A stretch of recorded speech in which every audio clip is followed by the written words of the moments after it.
Hey, I'm a mechanical engineer, and this is my gecko housing rack. Oh my goodness, it hatched! So recently, my female leopard gecko laid her first clutch of eggs. Here are the eggs. That means I could be expecting around 10 more eggs for a total of 12. Now, although that's fantastic, unfortunately at the moment I do not have the means to house 12 baby leopard geckos. That's why in this video I'll be building my own baby gecko housing rack, complete with its own built-in heater. So without any further ado, let's go ahead and jump right into it.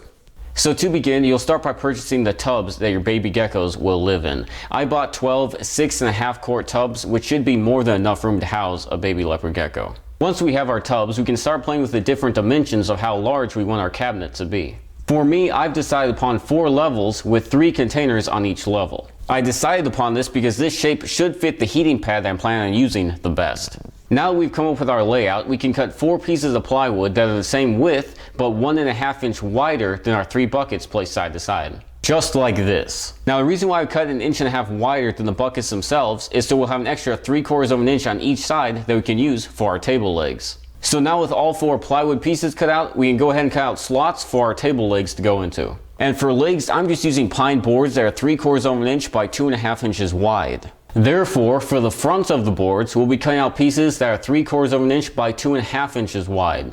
But for the back of the boards, they'll be 1/2 inch shorter at 3/4 of an inch by only 2 inches wide. The reason for doing this will make a lot more sense further down the line. Next, we're going to want to find out how long we need our table legs to be. We'll find this out by measuring how thick all 4 of our boards are together, 3 inches, and then adding that number to how thick all 4 of our boxes are together. For me, that comes out to 21 inches. But I'm going to add 6 inches to that length, 27 inches, to lift the cabinet off the ground a little bit and make it closer to table height.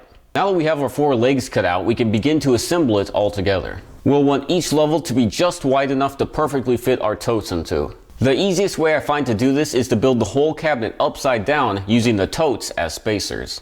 I'm going to also use this very thin piece of board as a spacer to ensure that there's just a little bit of extra room so that the totes can smoothly slide in and out.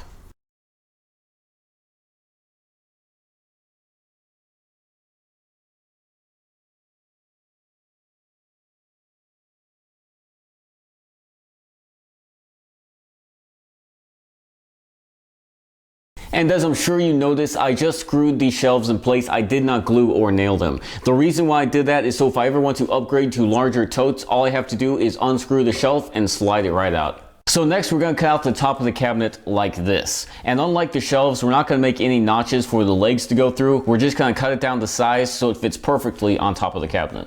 I'm going to use glue and nails on this one because the top's going to look a whole lot better without screws showing. But with that being said, as a result of using nails, it will be a little bit more difficult to get these shelves out.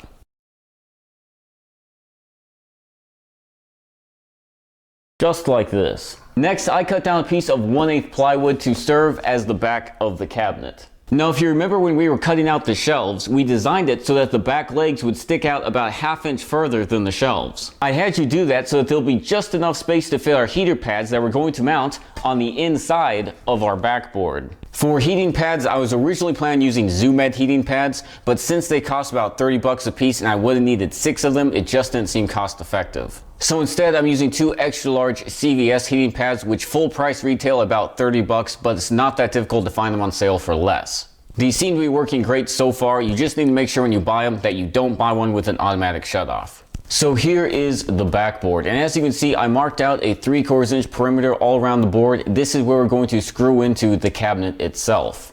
So I'm going to lay the heating pad inside the perimeter like this, duct tape it in place, and once both heating pads are on, we can go ahead and screw it in place. Okay, fine, you caught me. I actually haven't bought the second heater yet. Goodness gracious, don't judge me.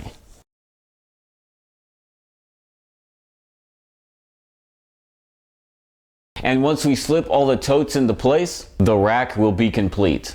So praise the Lord, all the shelves are spaced apart almost perfectly. They allow all the totes to slide smoothly, while still having just the smallest gap on top to allow air in. Oh my goodness, it hatched! That's actually the dad.